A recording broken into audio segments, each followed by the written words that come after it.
All right, welcome back to the AM show. Thanks for sticking with us as usual. Listen, today we are truly honored to have a real American hero in the building. I'm talking about a man who spent his life running towards the danger. He's a leader, a protector, and a true symbol of bravery and heart. For decades, he stood on the front lines, answering every call, big or small, with courage, compassion, and commitment. Today, we get a chance to hear from Captain Anthony Varriale of New York's Fire Engine Company 302 and discuss his incredible story firsthand. So let's bring it all together and show some major love and respect as we welcome Captain Anthony Varriale to the show. Welcome, welcome. Woohoo! Good morning. Good morning. Hey, how's it going, Anthony? We are so excited to have you. As we were kind of jumping right into it. We were just speaking about how this is familiar territory. We're in, for those of you guys who are tuning in, we're in Brooklyn, New York, but this is familiar territory for you, yeah? Yes, it is. I was born and raised not far from here, a long time ago. That's awesome. And also I started as a firefighter, first in Washington Heights, but then in 1981 I transferred to here, this area, and I spent the next 7 years as a firefighter in Bedford-Stuyvesant, and then I was promoted to lieutenant and served in the East New York section where I grew up until 1994, and then I was promoted to captain, and I was assigned to Greenwich Village in Manhattan, where I was during 9/11. So, Wow. and then after that, I needed to get closer to my parents who lived in Ozone Park at the time. So I transferred to South Jamaica, Queens, where I ended up my career after 35 years in the fire department. Wow. The city of New York. Yeah. Yeah, 35 years. I mean, it is such a history, and we want to touch upon all of that. I know you just gave us kind of a brief overview, but I do want to start back into the beginning here. So, because you didn't always start out as a firefighter, right? So you were actually a plumber in Local 1 after graduating high school, right? That is correct. Yeah. And I had taken all the civil service tests because my father, who was actually a New York City police officer, said take the civil service tests. So, of course, right in the mid-'70s, there was an economic crisis. I had one child, one on the way, and I was hardly working. And the fire department called me. I said, huh. So my father said, yeah, become a firefighter. All they worry about is having roast beef and what they're going to have with their dinner. And I had no idea. So I get assigned, and I go to Washington Heights. And my first night I had one response, was a false alarm. And I said, this is a piece of cake. And the guys are rubbing my head, a good luck charm. Well, the next night we were in the Bronx for the next 10 hours, and it was like that basically for the next 5 years, every day, night, day, fires, tough times back for the city back then. And my father was wrong. And it's just amazing how the city has come back from those days. Yeah. I mean, I don't know if people realize, especially younger people today, that from the 70s to the early 90s, probably a third of the city was just burned out in vacant buildings. And, there was a lot of causes for it. It was arson for profit. Sure. What happened was buildings were worth something, but you couldn't sell it for half, but you were insured for millions of dollars. So that caused the arson, and then there was civil unrest, and then the worst part of it, I think, was the drugs. It destroyed so many families and neighborhoods, for that matter. Sure. And it's people don't realize that in a career, firefighters see everything. Yeah. From the worst to the best. There's nothing more rewarding than someone hugging you after and you had saved them or something, and then you see the other side of it. The death and. Sure. Yeah. But. And you described what the city was like in the 70s, the 80s, and the 90s. Is that why your father didn't want you to become a cop? Because normally you would think that he would want you to follow in his footsteps, but you went to the other side. Yes. Yeah. I guess that was it. He didn't want me to, because they see, and when they respond, they're never heroes. They're responding to something which they got to stop you from doing, it's a tough job. It is. And when we respond, it's, the good guys are here, you know, and because we're not interfering with anyone's life. We're trying to just, you know, save them or help them out, you know, things like that. Yeah. Wow. I like to talk about a certain firefighter that I was appointed with. He born and raised, well, he was born in the South, but he lived and grew up in Bedford-Stuyvesant. Charlie Williams, a Vietnam veteran, phenomenal firefighter. Right here, he worked in Ladder Company 111, right here on Hancock Street. And one day we get a fire in a brownstone. And he's telling me, you know, we ought to invest in, because we're talking about, wow, look at the beautiful construction of these buildings, you know. This is like 1981, 82. And he goes, come on, your brothers, we got to, you know, invest in these. And we're like, all right, Charlie, you know. So years later, I had gotten promoted and hadn't seen Charlie in a few years, and went to a reunion, and he's now a multimillionaire. He bought these brownstones. Wow. And he died a multimillionaire, and invested in a lot, and his children took over. And he was basically known as the mayor of Bedford-Stuyvesant. But, Wow. shout out for Charlie Williams, rest in peace. Charlie Williams. Phenomenal firefighter. That's amazing. Yeah. That's incredible. What a story. Yeah. Now, you know, I have a question, because, you know, you were sharing how you had a rough start, you know, the first 5 years, with the exception of that one day. That one night. One night when it was pretty calm. Yeah. And then after that, things just really sped up. It was crazy. So what kept you in the game, in the firefighting game after that? Well, probably two reasons. You see, I mean, people lose everything. You know, they lose everything. So you try to protect as much as you can. You know, just help them out. There's nothing worse when you pull up and there are people trapped. And you know, we train. You know, it's not. It looks like organized chaos. I call it organized chaos, because from the civilian point of view, you watch firefighters. It looks. What are they doing? Breaking windows, but it's all organized. Everyone has a position to cover, to assist, getting in, rescuing people, and extinguishing the fire. And yeah, like I said, there's nothing more rewarding than, you know, pulling someone out of a situation where the best one I had was I rescued a kid right here it was on Fulton Street actually, and he was about 3 or 4 years old. And it's amazing. I had searched the whole apartment. Fire was coming in through the stairwell. And the only way out was through the front window. And there was a towel ladder, a bucket, as we call it. And I was I thought I finished, and I thought I heard something. I went back, and I said, you know, I didn't check on the corner of the bed. And there was this kid, unkind. I pulled him out. Wow. Gave him, you know, mouth to mouth, and handed him to the firefighter in what we call the bucket, and then I jumped out, and just as we got out, the fire came right out the window. And Wow. so his name was Mustafa Ba, and hopefully he's watching today. Yeah. He's probably in his 30s or maybe 40s now. Wow. Thanks to you for that. Yeah. Yeah. And like I said, there's nothing greater than that feeling. And so you don't want to leave that, you know. It's, and a lot of times, you'll see firefighters and police officers at a scene that's a horror scene, but they'll be smiling or laughing. It's kind of our way of just like not focusing, trying not to focus it. But it does affect you as years go by. Yeah. Especially after I retired, I started to think of all the things I've seen in my career. It's just Wild. horrible, you know. Yeah. And Do you feel like in the moment you were like numb to it? Were you you're numb numbing to out? it. You're not, you have to. You have to numb yourself to it. you Yeah. know. So I mean. But it's a rewarding career, and Yeah. you know, I've lost some friends, and of course in 9/11 I was a captain of a company of a firehouse that lost 11 firefighters, and I was lucky that day.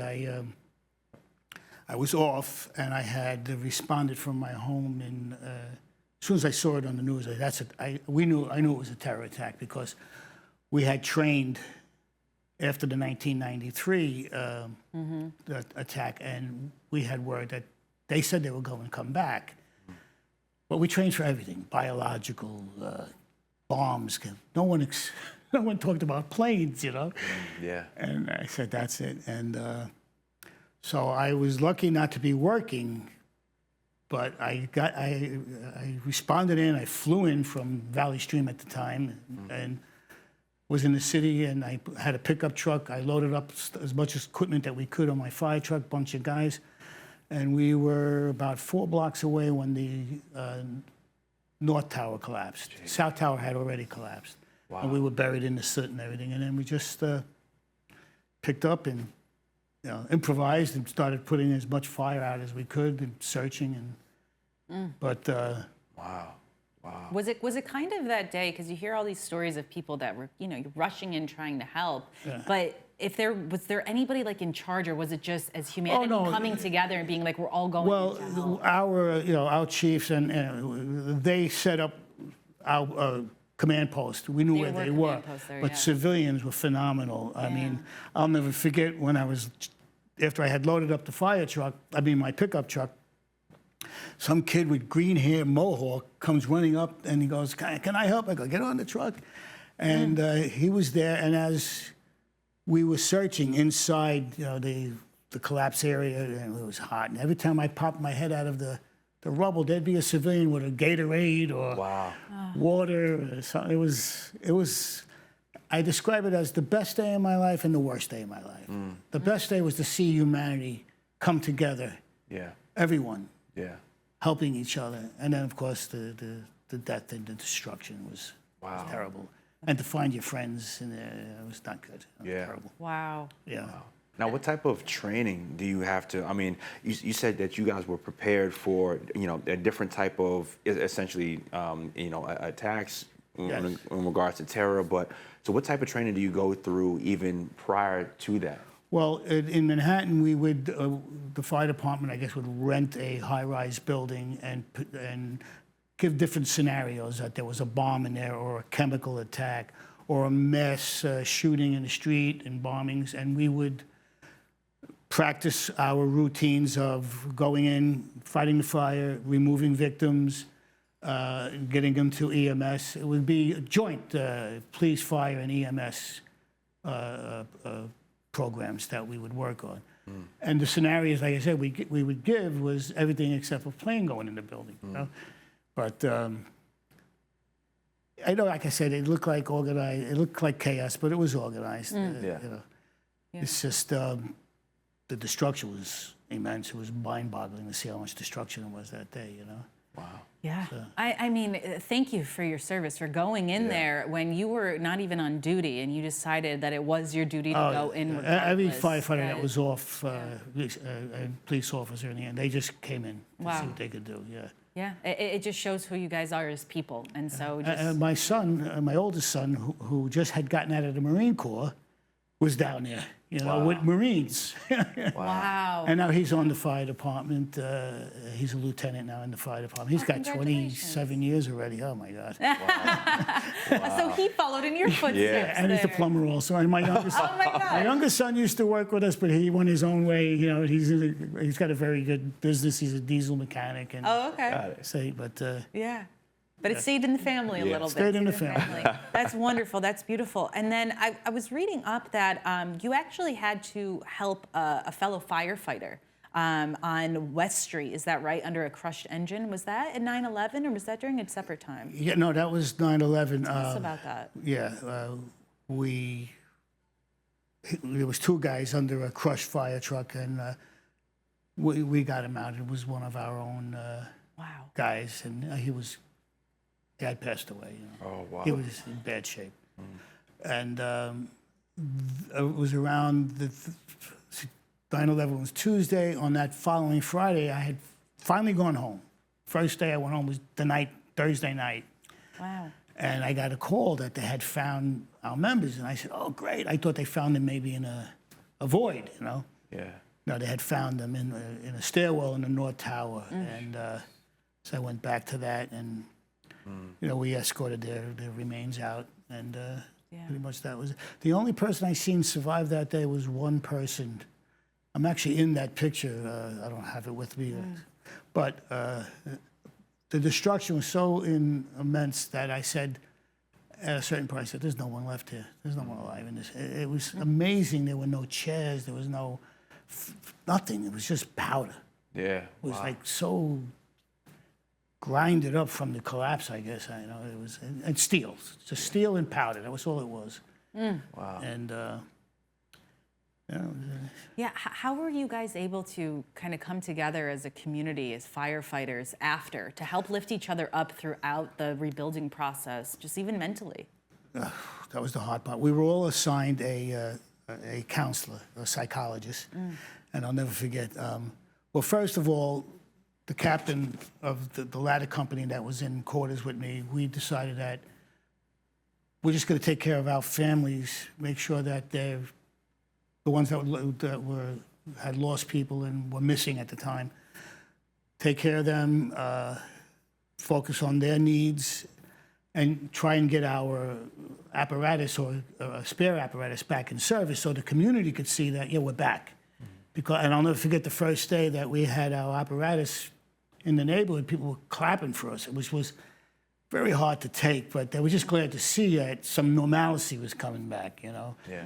And I guess it worked, but the funny part, a couple of weeks go by, this is now maybe January and February, and the psychologist is coming in to speak to the guys about how they feel. And of course, firemen do not discuss anything with anyone except even with themselves, you know? And they weren't really saying much. And I said to her, I apologize for them not talking. She goes, oh, you have to know how many I'm seeing privately. Which I knew because they were not doing well, you know? Yeah. And she even said to me, well, how do you feel? And I said to myself, I have no feelings. It's amazing. I was like, she goes, that's your mind way of shutting down the horror. And it didn't affect me till years later. I had nightmares. Wow. In fact, I actually take, I guess an anti-anxiety pill now because of the nightmares that I had. I used to be, I would be somewhere. It could be in this room with fellow firefighters that I had lost. And we'd be talking, laughing, having a good time, and then someone would say, we have to leave, and we couldn't leave. And you couldn't get out, whether it was walking in a park or in a pool or in a room. Wow. And I'd wake up, and it was brutal. Wow. I don't have those dreams anymore thanks to this medicine I take, but it was rough. Yeah. But everybody reacts differently, you know. And now here's something to consider. We recovered out of the 11 that we lost in our firehouse, 9. 2 we never found. So 2-3 years later, they posted their pictures in the firehouse, in the stairwell going up to the 2nd floor. And the 2 pictures of the guys that we didn't find started to fade. Then one day, one of the guys that's carrying something upstairs knocks one of the pictures down of one of the 2 that wasn't found. We broke it, and we replaced it. 2 weeks later, after that one was replaced, that faded also. What? And I'm telling you, that put everybody like, uh-oh. Wow. It's like, What? I can't explain it. That is wild. And I could say it's on 6th Avenue West House, and if we want to go by and ask them to show you the pictures, they'll show you.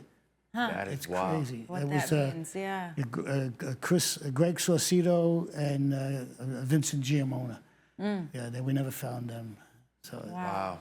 yeah. May God be with their souls, though, and Yeah. stuff. But wow, what is? Well, that's something I can't explain it. I don't know anyone can, you know? Yeah. Yeah, I think it's just one of those things in life where we don't need an explanation. No. Humans always want explanations, Yes, so we crave it. we we'll want a do reason for anything. everything, And exactly. sometimes you just have to say, "C'est la vie," right? It is what it is. It is what it is. It That's is true. what it is in a sense. That you is know? true. Wow. What a story! But I'm glad they were able to provide those services for you guys. Of course. And I Yeah. mean, all these years later, I mean, you recounting what took place. But thank you once again for what you your did that service. day. Well, and on that day, they had a couple of times told us to get off the pile. They were afraid that the Deutsche Bank was going to collapse. And around the 3rd or 4th time, no, I'm sorry, they had worried about World Trade Center number 7, which was burning. And I initially was putting fires out in there when they told us to evacuate. And at one point, I just said to them, we're far enough away because I didn't want anybody running over the pile, which could be, they can get injured from that. Yeah.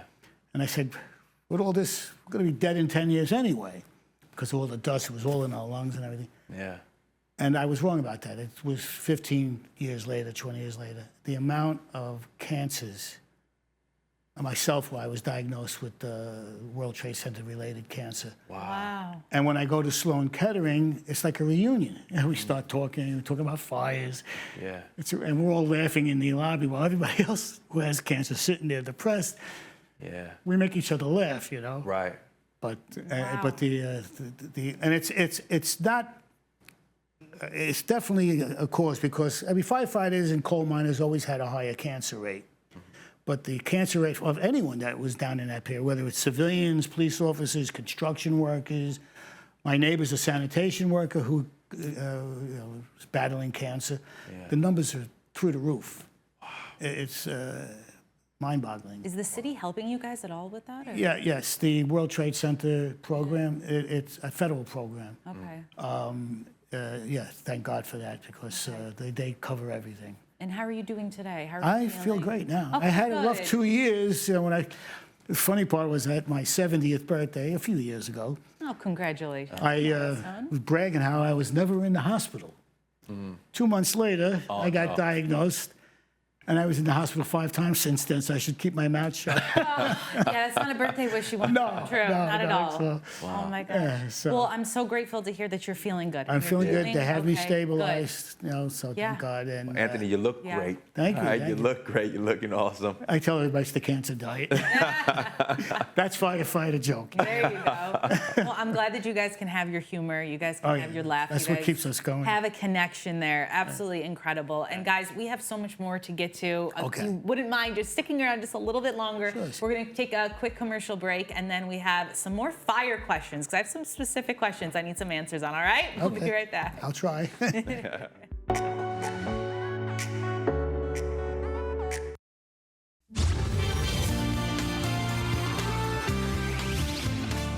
All right, AM show. We are right back, and we have such an amazing pleasure to be with Anthony Varriale. He is just incredible to talk to. We have been going through a bit of his background, how he got started, and just some of the things he has seen. So we're gonna keep it going. We have a ton more to speak about, and we're just excited to have him in the building with us here on the AM show.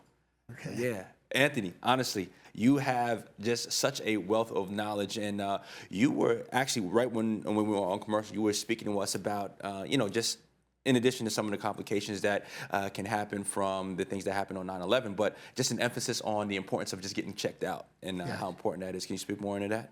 Yes.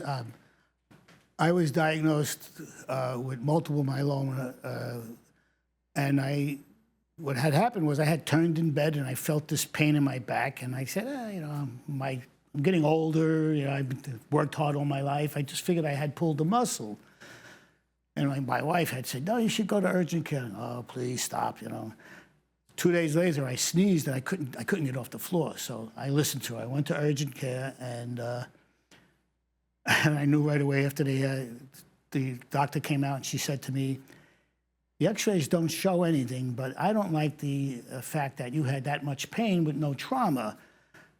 So she goes, I want you to take an MRI. I take the MRI the next day, and as I'm leaving, I get a call. They said, we'd like to take a few more pictures, and that was something I knew was not right.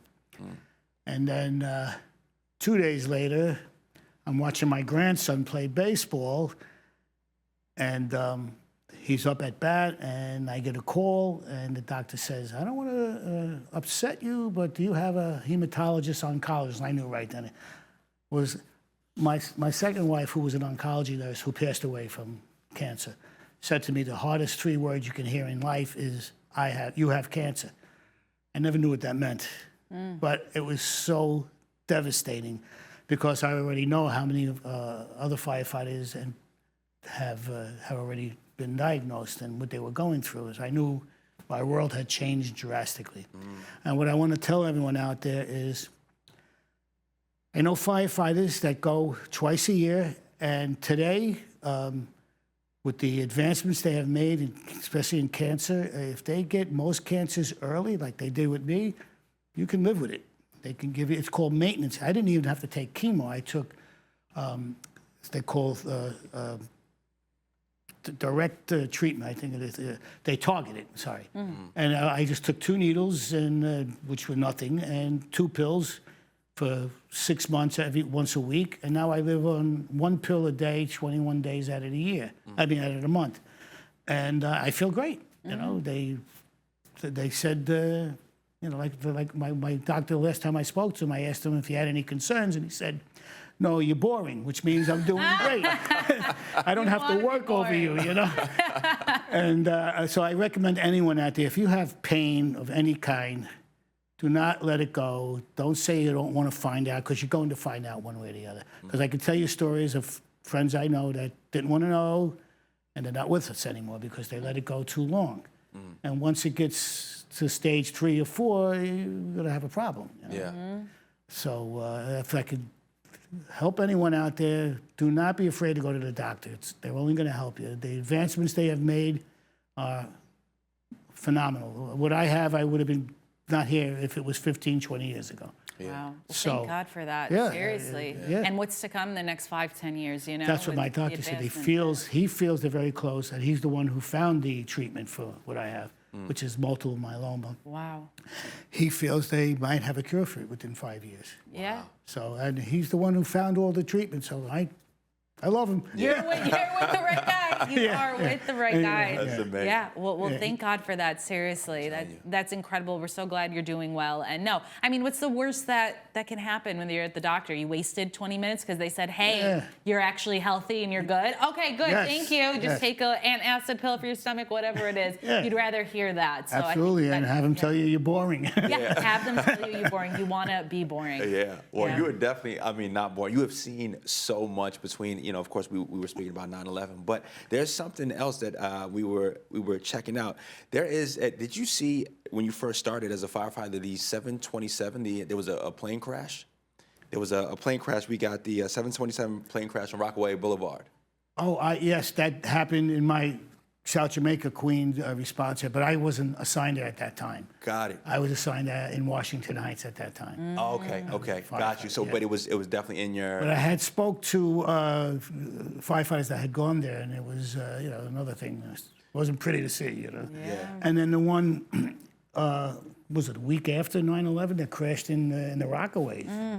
That was, a lot of us thought that because one of the firefighters got on TV and had cursed Osama bin Laden, whatever it was, and said, "I live on Beach 140-something Street, come get me." And a week later, a plane crashed there. Oh my gosh. A coincidence. Yeah, very much so. You know how we're thinking, you know? Yeah, what? They're What is good. They're going really on? good, you know? No, I mean, those calls, you've had to make so many of those crazy calls. Now, I want to get to just talking a little bit about what it takes to become a firefighter. So because not everybody can just run to a blazing fire, run into it, have the capability. So when you guys were training, did you have to train with like hundreds of pounds on your back? Or walk us through what it takes to become a firefighter. Yeah, not everyone is made to be. You know, every firefighter I know are basically molded the same. There's an old saying, if you have a kid and he tells you, you ask him, what does he want to be when he grows up? You either want to grow up or you want to be a firefighter. You cannot do both. We have that type of mentality. It's a carefree mentality. And not that I thought I had that. So I went into the fire department, and the training was, when I had started, it was only 6 weeks. And then you learn basically on hands. And I could tell you the second night when we went to one fire in Washington Heights, and as I came out of the building, the oldest guy said to me, "Hey, you did good, kid. You're just on the wrong hand line. I was on the wrong hose line." So I said, "Oh boy, I really messed up." And then as we used to ride the back step back, we used to ride in the back, and we're flying down. Now we're going into Harlem, and I hear 4 buzzers. I go, "What's that?" He goes, "Hey, we got another job." And we get off to apparatus, and I look up at this building. There's 3 floors of fire. Windows are smashing. People are screaming. And my officer says, "All right, we're taking the line up to the 6th floor." It was fire on the 5th, 6th, and 7th floor. And I said, "We're going in there? That's what we get paid for, lad. Let's go." And Irish road and grab me by the back of the coat. "Get in there." And there's no way I'm doing this for 25 years. You know, we didn't wear masks back then. It was crazy. Oh my goodness. Yeah, and it was, but after you did it, you had a sense of, I don't know, it's hard to explain, you know, accomplishment or reward, purpose. Yeah. And it's hard to explain, you know, The training now is really intense. They do, I think, 13 weeks of training, and they, in addition to firefighting training, they also give you medical training. I think every firefighter now is, I know every firefighter now is trained on doing CPR and doing the shock with the, what do you call it again? I forgot. Yeah, I'm out 12 years. I forgot. Someone. Yeah, the defibrillator. yeah, defibrillator. Thank you. Yeah. I'm getting old. and you know, every generation thinks that the young generation is useless. You know? I remember when I got on, the old timers, the World War II Korean veterans. You pot smoking hippies. Yeah, the job is ruined. And years later, we came out, oh, you rap listening music guys. They're doing the job. They're doing great. The next Generation Z is fine. They're wonderful. Yeah. And they're doing the same thing every generation before them did. And that's in every field. Yeah. You know, everyone loves to complain about the new generation. And they'll be complaining. They'll be complaining out there. We're human. Yeah. We know better than what's Right. coming up. We know that. Exactly. Yeah. So The thing is, though, for me, it's like what goes through your mind when you see a massive flame? There's this massive blaze. You have to go through that flame in order to go and maybe rescue someone or go see what's going on the other side of it. Yeah. What goes through your mind to block out the danger of it? Your training, our training takes us. We learn fairly rapidly how much heat you can take. And today with the bunker gear and stuff, it's you can go further. But what the key with the bunker gear is, if you feel heat, you're in too far. When I had started, we had these canvas coats and rubber boots. And you felt the heat, so you would push yourself to a point where, all right, my ears are starting to burn or something like that. And, but you would push. But if someone was trapped, I mean, I can tell you stories, firefighters running through the flames and come running out with somebody in their arms or a kid or something like that. I like to tell one story of a famous firefighter who ended up in the Bronx, but this was in East New York. And myself and the other, I'm waiting. I was the engine officer. That's the one with the hose line. And I'm waiting for the guys to come in. And this firefighter runs. The fire was over our heads, and we're laying there. And he runs over our heads, backs, goes in, and I'm screaming for him, "Get back, get back!" And he comes running back out. Seemed like an eternity. It was probably 10 seconds, you know. So we put the fire out, and later on I grab him. I go, "What are you trying to do?" He goes, "I don't know, you saved my life." I go, "How did I save your life?" He goes, "I saw your light." I said, "Who told you to go into a fully involved room?" He goes, "I thought I heard something." I go, "You heard the TV that was on." Oh my gosh! Wow. That was a TV on. That's wild. But that's what if they hear a voice. Yeah. You know, I actually happened to me one time. I thought I was rescuing someone, and I grabbed it. I got you, and it was the TV. Oh my goodness. Wow. Yeah. Well, I mean, you have to, though, just because what about if it really is somebody? Person. Yeah. Oh, no, true. It's the TV. Wow, what a story. Speaking of a person, didn't you, there was a situation where there was a baby dropped out of a window in Rockaway? Yes. In Jamaica. In South Jamaica. It was near the end of my career. I had about 6 months earlier, I had this really intense fire in a basement of a private house. And I got all these young guys, "We're going down, right, Cap?" And I'm like, "Hey, we really shouldn't be going down there." But I'm looking at them, and when I was their age, I'm going down. So we go down, and it was a tough fight. The guys did a great job. And I'm laying there in a pile of rubbish. The light comes through the windows early in the morning, and it was like, "Why are you still doing this?"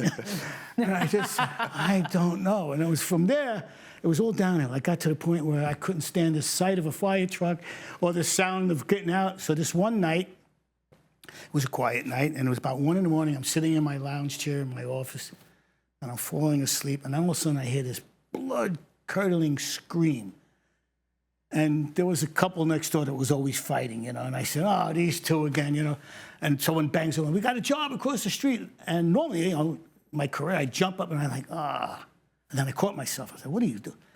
And of course, I go downstairs, and there's a woman. She's dangling a baby, a fire over her head. the guys are running. There was a civilian, thank God, just walking by, and she dropped him to him. Wow. And the firefighters from Ladder Company 155 just got a portable ladder up and was able to get her out of the window when the fire just took over the whole room. And then we went up and extinguished the fire. Gee. And that was my my last fire.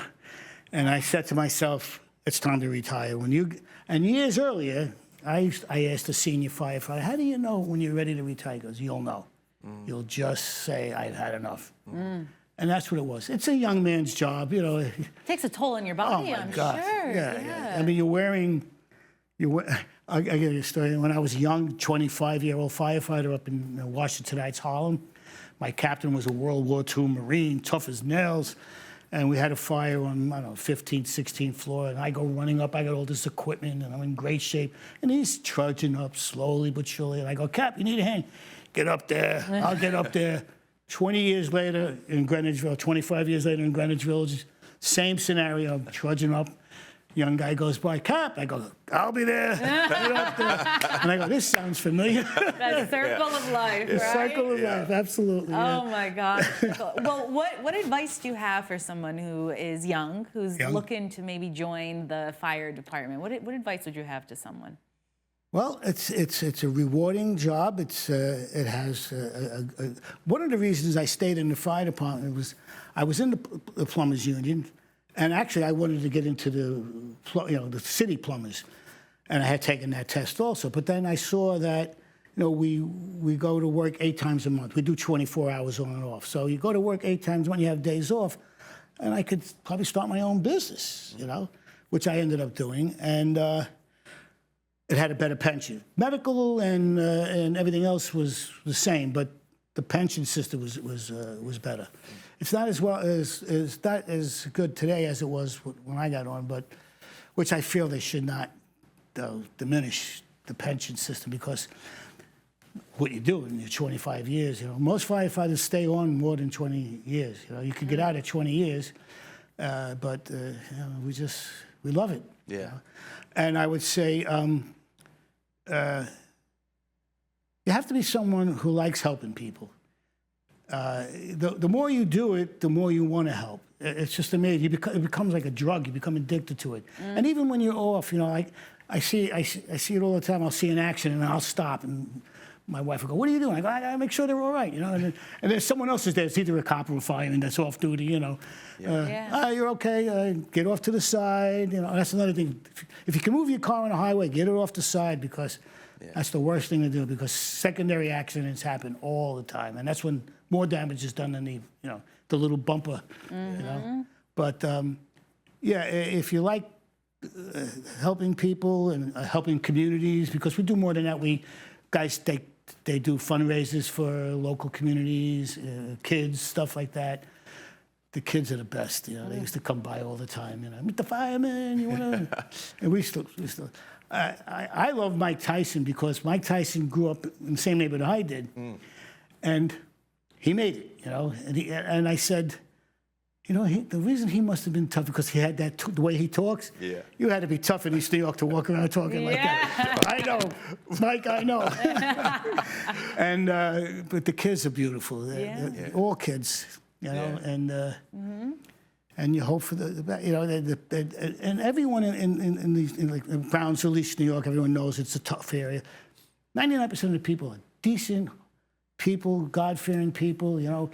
The problem is the gangs and the drugs. The drugs are everywhere. They're not just in those areas. They're everywhere. I mean, I live out in Long Island. Some of those schools have the worst drug use than you can imagine. And you think after all these years, people would learn, but they don't. No. It's not going to happen. In fact, I can actually, my brother, who would want me to say this, we grew up East New York, and we were both on the path towards the not good. And something came over me one day. I got to stop doing this nonsense. It's not going to end up. My brother, unfortunately, got into drugs, and he became a severely heroin user. And there was a point in time where if he had died, we would have been happy. But then one day we tried everything, but he did it on his own. One day he turned himself around. He says, "I got to change my life."